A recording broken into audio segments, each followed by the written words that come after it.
తర్వాత వస్తా. మన ఏడు వచ్చిందా అంటే అనిపించుకోదేంటి? అబ్బాయి మురళి, అబ్బాయి మురళి, మురళి మురళి. ఏమిటి నాన్న? ఇంటర్వ్యూ వచ్చిందిరా. ఇంటర్వ్యూ వచ్చిందా? ఇన్నాళ్ళకి మన కష్టం ఫలించిందిరా. ఇంటర్వ్యూ రాగానే సరేనన్న, రికమెండేషన్ కావద్దు. రికమెండేషన్ ఏముందిరా, మన ఎమ్మెల్యే గారు ఉన్నారుగా.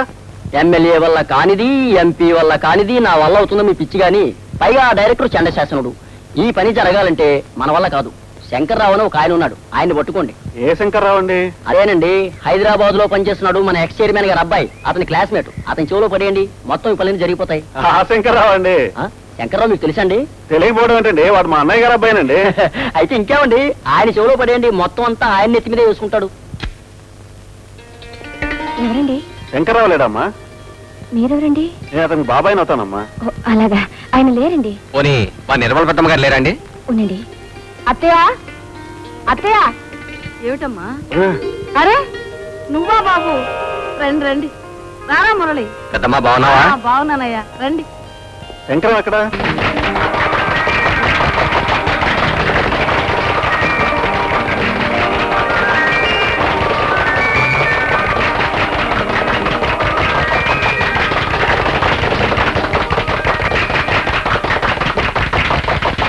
సభకు నమస్కారం.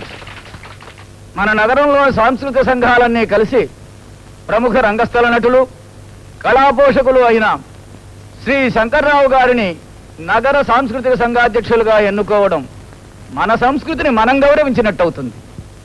శ్రీ శంకర్రావు గారు నిజంగా సార్థక నామధే మీ అందరికీ తెలుసు. మన ఊళ్ళో ఆడిటోరియం లేదు.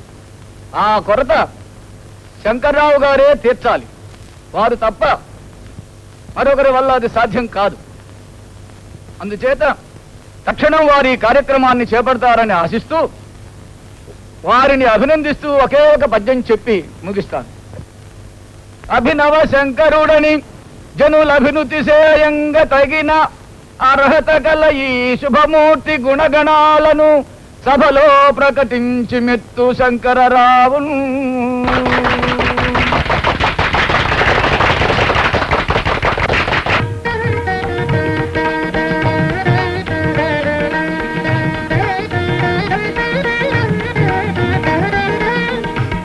Congratulation sir. బాబు వచ్చిన పని ఏమిటంటే? ఏమే ఒడియాలు తేలేదు? తెస్తున్నానండి. ఇది మన సుబ్రాజు గారు ఊరి నుంచి వచ్చేటప్పుడు పట్టుకొచ్చారు. ఆయన ఏంటి ఎప్పుడు ఒట్టి చెప్తారాడు, ఒడియాలో అప్పుడాలో ఏ ఓడి తీసుకొస్తానే ఉంటాడు. వేసుకోయా బాబు, మనవాడు. వేసుకోండి. చాలు చాలు చాలు చాలు. నేను మా నాన్న ఇక్కడికి వచ్చిన పని ఏమిటంటే? ఏమే ఒడియాలు తీసుకొచ్చిందని అప్పడాలు తీసుకురావేంటమ్మా? కదరా, వస్తున్నానయ్యా. ఇంతకీ మనవాడు ముందుగా వేస్తే మెత్తపడిపోతాయని ఇప్పుడు ఏం చేయాలరా? వేసుకోయా. మేము మొన్ననే రావాలనుకున్నాం కానీ అది కాదండి, ఆంధ్రా బ్యాంక్ లో క్యాషియర్ పోస్ట్ ఒకటి ఖాళీగా ఉందన్నారు. అమ్మా మెత్తపడిపోయినట్టున్నాయి. ఇంకా స్నేహితునా? ఇదిగో వస్తున్నా. ఆ బ్యాంక్ డైరెక్టర్ నీ ఫ్రెండ్ అట కదా? అవును. మీరు ఆవకాయ తింటారా, నిమ్మకాయ వేసుకుంటారా? నాన్న, భోజనం అయిన తర్వాత మాట్లాడటం బెటర్. అక్కర్లేదు, చెప్పండి. ఆంధ్రా బ్యాంక్ లో క్యాషియర్ పోస్ట్ కి నాకు ఇంటర్వ్యూ వచ్చింది. అమ్మా ఆవకాయ ఆవకాయ. ఆంధ్రా బ్యాంక్ లో పెద్ద దాడిలోదా చిన్న దాడిలోదా? పెద్దది పెద్దది. చెప్పాయి చెప్పు. ఆంధ్రా బ్యాంక్ లో క్యాషియర్ పోస్ట్ కి నాకు ఇంటర్వ్యూ వచ్చిందండి. మీరు ఒక్క మాట చెప్తే పని జరిగిపోతుంది. చెప్పినంత మాత్రం చేస్తారా వాడు? అదేంటయ్యా, ఎక్కడికి వెళ్ళినా శంకర్రావు గారు చెప్తేనే అవుతుంది, ఇంకెవరు చెప్పినా కాదు అని అంటున్నారు. జగన్నాథరావు గారని మీ క్లాస్మేట్ అనట. కాకినాడలో మీరు ఇద్దరు కలిసి నాటకాలు కూడా వేసేవారట. వాడా పకీరు? పకీర్ గారు కదండి, అదే బాలనాగ నాటకంలో పకీర్ వేసేవాళ్ళే. ఓహో, ఆయనతో ఒక మాట చెప్తే పని జరిగిపోతుంది. సరే చెప్పి చూస్తాను. చెప్పి చూడటం కాదురా, గట్టిగా చెప్పాలి. నీకు అసలే నోట్లో నాలుగు లేదు. వాళ్ళేం పరాయి వాళ్ళ, మన పిల్లలు కాదు. అవునండి, మీరు ఈ సహాయం చేస్తే నా జీవితం నిలబెట్టిన వారు అవుతారు. తప్పకుండా నాకు ఈ సహాయం చేయాలి సార్. అలాగే చేస్తాను. అలాగే అంటే కాదండి, నాకు మాట ఇవ్వాలి. సరే అలాగే మాటిస్తున్నా.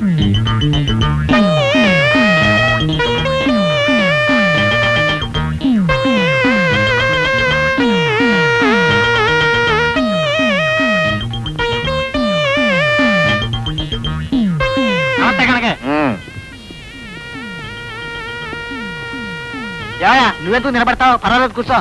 మీకోసం కాదండి, ఇంకా ఏదో నలుకుంటాడు అనిపిస్తేని. మంచిది. కూర్చేసి కూర్చోయా, స్టూల్ మీద కూర్చుంటా ఎందుకు? కూర్చో. అలాగేనండి.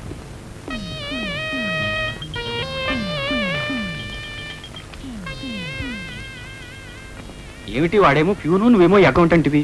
నిన్ను చూస్తే వాళ్ళు లేవడేంటి? వాడు అవడానికి ప్యూన్ అయినా మా అందరికి ఫైనాన్స్ సార్. ప్రతి నెల 20వ తారీఖు నుంచి 30వ తారీఖు వరకు వాడి చుట్టూ తిరగాలి. అందుకే వాడంటే గౌరవం. పద.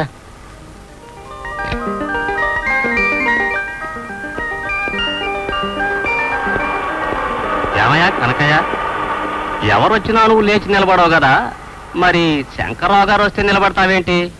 ఆఫీసు మొత్తంలో అప్పు తీసుకునేవాడు అతను ఒక్కడే. అతనంటే నాకు గౌరవం. ఒకవేళ తీసుకుంటే పడుకుంటాను అంతే. నువ్వు వెళ్ళరా. నమస్కారం సార్. నమస్కారం. నమస్కారం. కూర్చోయా. ఏమిటి? ఏముంది సార్, మీకు లోన్కి అప్లికేషన్ పెట్టాను, ఈ రోజు రమ్మన్నారు సార్. ఇంటికి కాదు? అవును సార్. మీరు ఏ యాంగిల్లో సహాయం చేస్తారో మీరు లోన్ మాత్రం శాంక్షన్ చేసి పెట్టాలి సార్. లోన్ శాంక్షన్ చేయాలంటే ఏదైనా ఆస్తి సెక్యూరిటీగా పెట్టాల్సి వస్తుందయ్యా. ఇల్లు పెట్టుకోండి సార్. ఇంకా కట్టలేదుగా నువ్వు? కడతాను కదా సార్, కట్టేసి ఆయిల్లో మీకు తనఖా పెట్టేస్తాను సార్. మరి స్థలం ఉందా? స్థలం కొనడానికే కదా సార్ ఈ లోను. అంటే మేము ఇచ్చే డబ్బుతో నువ్వు స్థలం కొని మళ్ళీ మేము ఇచ్చే డబ్బుతో ఇల్లు కట్టి అది మాకు తనఖా పెడతావా? అదే సార్ నా యాంగిల్. మరి కంపెనీ ఒప్పుకోదనుకుంటానయ్యా. ఒప్పుకోదా? మీరు చెప్పిన ఒప్పుకోదా? అదేం కంపెనీ సార్? సార్ శంకర్రావు గారు చెబితే చాలు, సెక్యూరిటీ అక్కర్లేదు, కాగితాలు అక్కర్లేదు, సంతకాలు అక్కర్లేదని ఇంతమంది అడిగిన వాళ్ళంతా చెబుతున్నారు సార్. సార్ మీరు ఏ యాంగిల్లో చేసి పెడతారో ఈ సహాయం, లోన్ మాత్రం శాంక్షన్ చేసి పెట్టాలి సార్. అది కాదు సంజయ్. ఫోటో పెట్టుకుని పూజించుకుంటాను సార్. నా భార్య పిల్లలు మీకు జీవితాంతం రుణపడి ఉంటారు సార్. సెక్యూరిటీ అనేది లేకుండా సార్ చెట్టు మీద పక్షులం అయిపోతాం సార్. అది కాదు సంజయ్. అలా అనకండి సార్. సార్ మా ఇంటికి మీ పేరు శంకర నివాస్ అని పెట్టుకుంటాం సార్.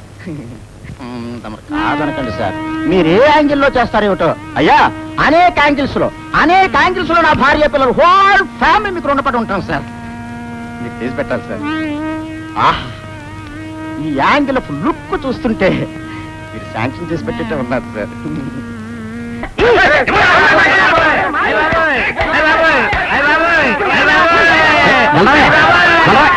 ఏమిటయ్యా? ఏంటి కనకయ్యా? మీరు రాకపోతే చంపేసేవాడు సార్. ఏమిటయ్యా? ఏమిటయ్యా? చూసారా సార్ వీడు పొగరు? ఏం జరిగింది అసలు? సార్, నాకు బాకీ ఉన్నాడు సార్. అడిగితే కొట్టేస్తాడు సార్. అవును సార్, ఇతని దగ్గర నీ డబ్బులు తీసుకున్నమాట వాస్తవమే. ఆ 500 కోసం రోజు పొద్దున్న మధ్యాహ్నం సాయంత్రం వచ్చి తెగదనిపోతున్నాడు. డబ్బులు ఎవరా అంటే నువ్వే నాకు బాకీ ఉన్నావంటున్నాడు. దాంతో నా కడుపు మండిపోయింది సార్. అండితే నా డబ్బు నాకు పడేవాయ్. చూసారా సార్ ఓయంట. అదే మాటయ్యా. ఏంటండి నేను ఇచ్చిన అతను అయితే పుచ్చుకున్నావాడు మాత్రం? ఏమిటండి అతను కొడితే నేను పడాలని నేను తిడితే అతను పడ్డానండి. ఏమండో నాతో పెట్టుకోవద్దానండి. నేను మిలిటరీ వాడిని. అసలు నా బాబు మిలిటరీ వాడు, నేను మిలిటరీ వాడిని. ఎవరా మిలిటరీలో చేస్తుంది? ఎమర్జెన్సీలో. సరే ఇప్పుడు ఏం చేయమంటావు? నా డబ్బునే పడేమానండి. పారేస్తాను సార్. ఇన్నాళ్ళు ఉదయం మధ్యాహ్నం సాయంత్రం నా దగ్గర తినడానికి నా డబ్బులు పారేమనండి. డబ్బులు నేను ఎందుకు తిన్నాను? డబ్బు వసూలు కోసం వస్తే మర్యాద కోసం నువ్వు పెట్టే, మర్యాద కోసం నేను తిన్నాను. నాకేం గతలేదు అనుకుంటున్నావా? నా దగ్గర ఎప్పుడు క్యాష్ ఉంటుంది. ఇదిగో సార్ బిల్లు. ఇన్నాళ్ళు వాడు తిన్నది 320 రూపాయలు అయింది. ఇకపోతే 180 రూపాయలు బ్యాలెన్స్. ఈ నెలాఖరు రమ్మనండి, అవతల పారేస్తాను, పట్టు పంపనండి. నేను తినడానికి ఇవ్వనండి. నాకు మొత్తం వడ్డీతో సహా ఇప్పించేయండి. నేను అసలు ఇవ్వను. ఎందుకు ఇవ్వవు? ఎందుకు ఇవ్వాలి? ఎందుకు ఇవ్వవు? ఎందుకు ఇవ్వాలి? ఎందుకు ఇవ్వవు? ఎందుకు ఇవ్వాలి? ఏమిటయ్యా? ఏమిటయ్యా ఇది?